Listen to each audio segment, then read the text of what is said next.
Tons of new gameplay details have been revealed about Redfall from a GamesRadar article where they go over a lot, and a lot of the expectations we've had might be incorrect. Let's dive into the details right now.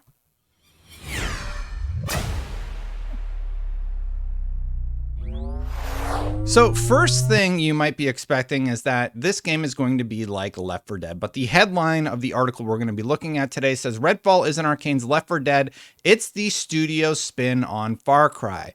Now my only concern hearing that is that that means it's going to be more like, I don't know, a lot of tower liberations would be a concern, or just a lot of the busy work that we see in the open world games, but they sort of address that in this interview. So let's dive in and read through some of the quotes that I pulled out. There's a lot of great stuff here. I'll link to it in the description below. But right off the bat, Arcane Studio Director Harvey Smith says, maybe we stretched too much this time in terms of scope. We probably should have picked either an open world or cooperative multiplayer, but if Redfall comes together at the quality level we think it will, then it will be a different beast. It's really tremendous. It does a lot of cool stuff. Seems to be indicating that the game is going to be a lot larger than we originally anticipated, but not too large. Later in the article, they sort of counter that with like, it's big, but it's not too big. So I'm like, well, is it the biggest thing we've ever seen? Or is it more narrow in scope than we expected? So let's try and get an idea of what they're trying to say. Redfall isn't the video game you think it is. It's totally understandable for somebody to come to that conclusion, comparing it to Left 4 Dead, etc. There are 4 playable characters you can play together cooperatively, and you're going against the undead. But in terms of the way that you play and the experience, Redfall, it's not like those games at all. Redfall is more like loading into Far Cry. So you're in a crappy tourist town, and after hours of exploration, you feel like you know the way around town, the way that you know Talos or Dunwall. When I say we wanted to stretch, that's what I mean. What if we took all of our experience and our creative values and put it into an open world? Redfall has a broader objective, affording you the freedom to linger or fight at your leisure. Defining the shape of your adventure is all part of the appeal. You're in a big ass open world, enthuses Bear. We have a home base where you can talk to NPCs and get side quests. You can go to the mission table and pick up story-driven missions, or you can not give a shit about any of that and just head outside, pick a direction, start hauling ass, and run into the living world stuff that we have going on. So to me, like, everybody seems to be comparing it to Left 4 Dead. For me, I'm like, this is going to be like Destiny. We saw leaked screenshots a while ago where basically they showed loot, and there's definitely a loot progression. There's an RPG mechanic. There's 4 playable characters. If you don't like a Destiny comparison, they even compare it to Borderlands. So if you've been thinking that this is going to be a lot like Left 4 Dead, I would adjust your expectations and think more like Destiny, but probably not as big as Destiny, where you jump to a bunch of different locations. So like, I guess it would be like Far Cry, but with Destiny mechanics is what I'm guessing it's going to be like. But regardless, this article actually has me more excited than I've ever been for Redfall, because I like games like that. They continue on. By Arcane standards, the description of a big-ass open world is accurate. Redfall is an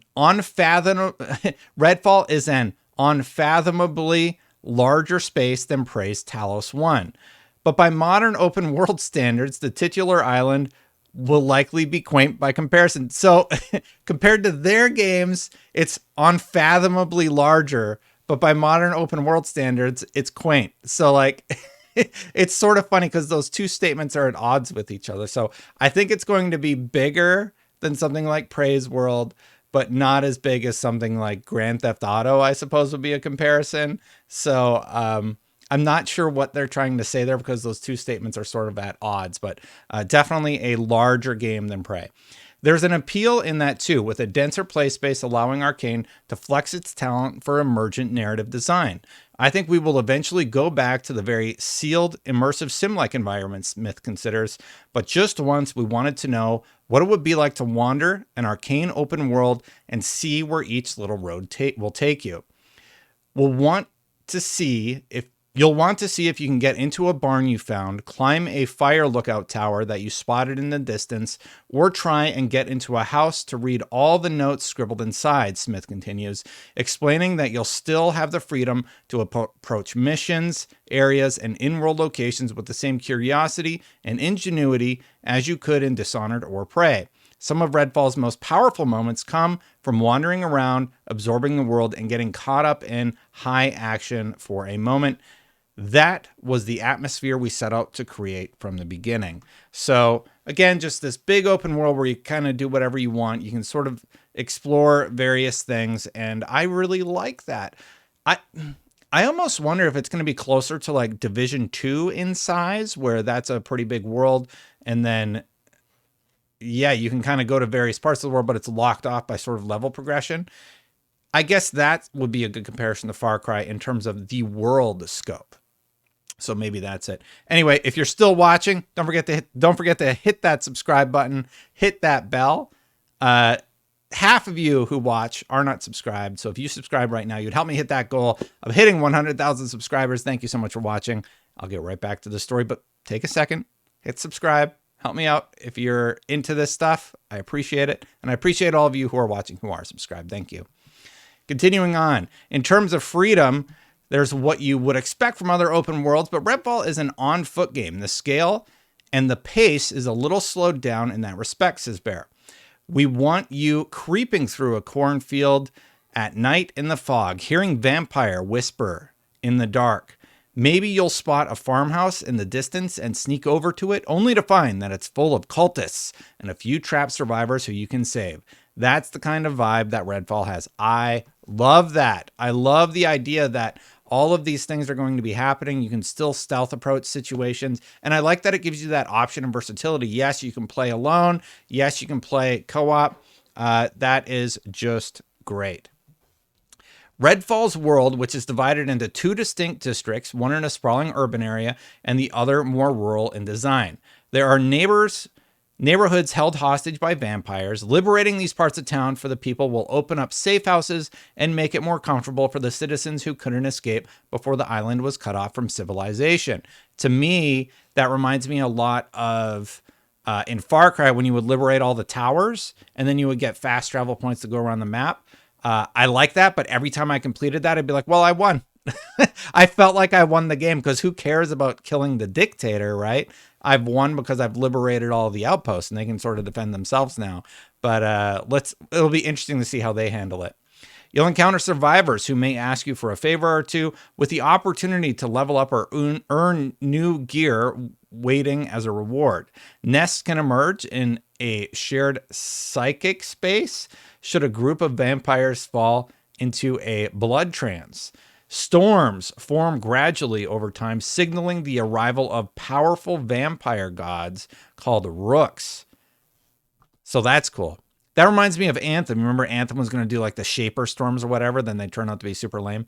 I like the idea that these big bosses are going to show up and you're going to have to figure out how to deal with them. Bellwether security squads patrol the island and cultists set up roadblocks to bottleneck any who remain committed to the land of the living. And then there's the story campaign that underpins the adventure, which follows the fallout of a scientific longevity experiment gone exceptionally wrong. All this sounds like right up my alley. Like I wasn't that big on Redfall initially when it was announced, but the more that it sounds like Destiny, the more that I'm going to get like arcane storytelling with a game like Destiny. I'm like, that's sounding really interesting to me. And it's going to be on Game Pass, so I'm definitely going to give it a shot at least. And I'm very curious to see how they handle it. A real quick note on multiplayer, because they jumped to that and I had a separate story open, but it's actually here on the side. They talked about their approach to multiplayer and their inspirations being more Diablo and D&D. Harvey and I have been working together for 20 years, and as far back as us working on Deus Ex, I can remember us as a group playing Diablo together. And then over the years, it's been Diablo 2 and then Borderlands and so on. All these games that are super fun to play in co-op. When we're not working on our own games, we're playing these kinds of games together as friends, says creative director Ricardo Bear. We were like, how can we make the kind of games that we want to make, but somehow play them together? I live in constant fear that people are going to figure out that we're just D&D players who think video games could be cooler and deeper, says studio director Harvey Smith.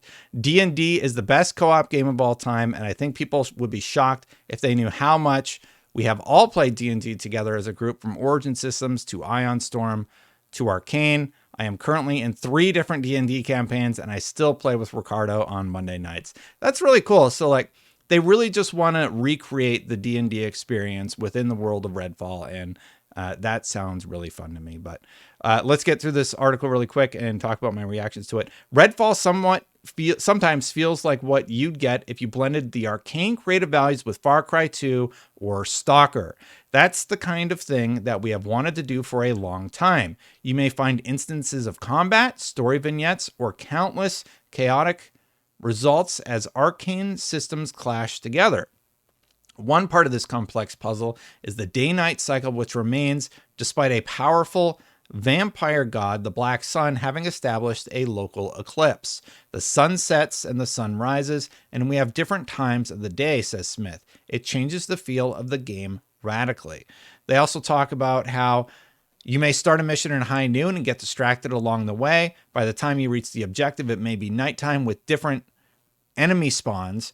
Every slight difference pushes you naturally to take a different approach.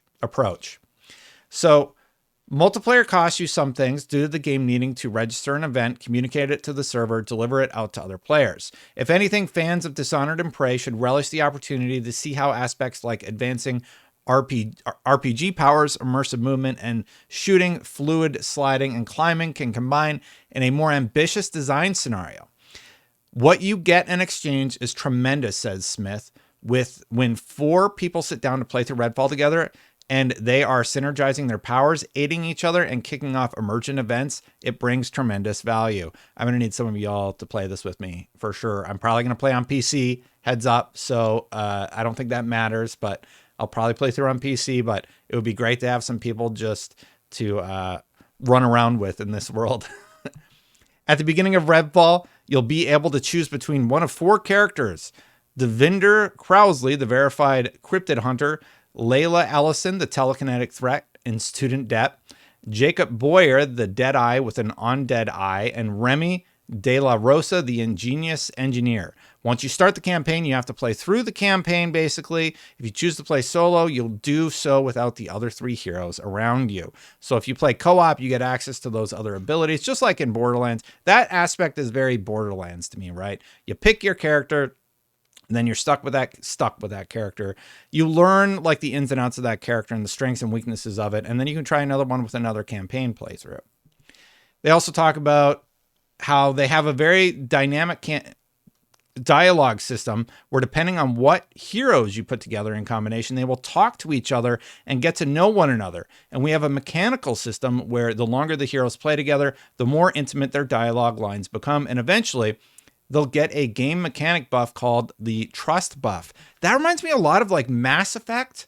And like, just imagine if Destiny had done something like that. The promise of Destiny was that all the characters would feel different. At the end of the day, they all still feel pretty samey. Granted, their supers really make them stand out, right? But at the end of the day, mechanics-wise, everybody has the same access to snipers, assault rifles, etc. So the game ends up feeling pretty samey between the classes. Abilities notwithstanding. They've done a good job of advancing that throughout the years. Now imagine a layer was added to that where storytelling changes depending on who you choose to help, who you choose to partner with, and the dialogue that you get with those characters. I would really, really love that. I can't think of a game that has done a really good job in recent memory of doing something like that in a smart way. I think if anybody can do it, Arcane can.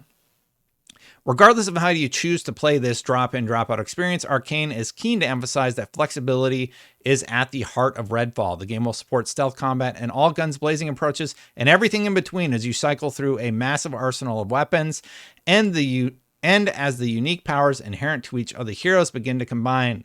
Well, it is true that this is more of a shooter than anything else we've ever worked on, Bear considers. A lot of the fun comes from each of the heroes' powers.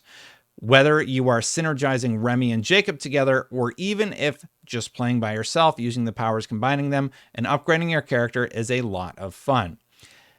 We got insight. Oh, this was interesting. We got insight from some of our sister studios. The people who worked on Doom came over and gave us feedback a couple of times, things like that, and we're pretty happy with the results. I bet it was James Duggan. James Duggan probably went over there and was like, hey, you got to change this stuff. Anthem did all these things bad. No, just kidding.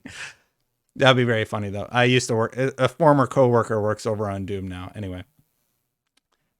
Dare I say friend. Anyway, we have the usual array of weapons like assault rifles and shit like that, many of which are jury rigged by the locals because they've been cut off. So they talk about how like you're going to have to choose between the different weapons that you have access to. So you can get a shotgun with like a UV buff that stuns everybody, or you can get one that's like more power focused. And you're going to cycle through weapons a lot. So as you level up, you're just going to like shred stuff, probably for mats. And then they didn't confirm that there's mats in the game. I'm just making an assumption, but you'll probably get some sort of currency, and then you will get the next thing as you level up. Don't hold on to your greens and blues. You want to wait till the end game and hold on to your best stuff. So it's all part of a dynamic combat system that we have going on. Knowing when to use one gun versus another and knowing when to switch to one of the vampire guns is relevant to the experience. And they have a final note here about the power of Game Pass. They say, the pool that Game Pass offers is huge for us. It's kind of shocking and scary in a way, like how many people are going to play Redfall in the first week? What if it's more than we can handle? They're very excited about it, and it's great. They call it their pandemic game, and how much that meant to them as a studio. So I read that to you. The responses online have been, much more succinct, and they kind of just gave a bullet point list of all the stuff. I see stuff here from people who I follow in the industry, but I highly recommend you go read this article because I think it's the first time they really sort of lay out what Redfall is actually going to be in a way that has me more excited for the game than I have been in the past. So if you've watched this far, go read that article, and also please consider subscribing, hitting that bell to know when my content goes live. I'm really excited about Redfall. I can't wait to see more from that game now. I think at this point, I just want to play it. If you want to support the channel, you can do so by becoming a member. Thank you so much to all the members for supporting the channel. You can do that by clicking the join button right down there. Ding. All right, I'm going to get out of here, and I'll see you for the next one. Bye for now, everybody.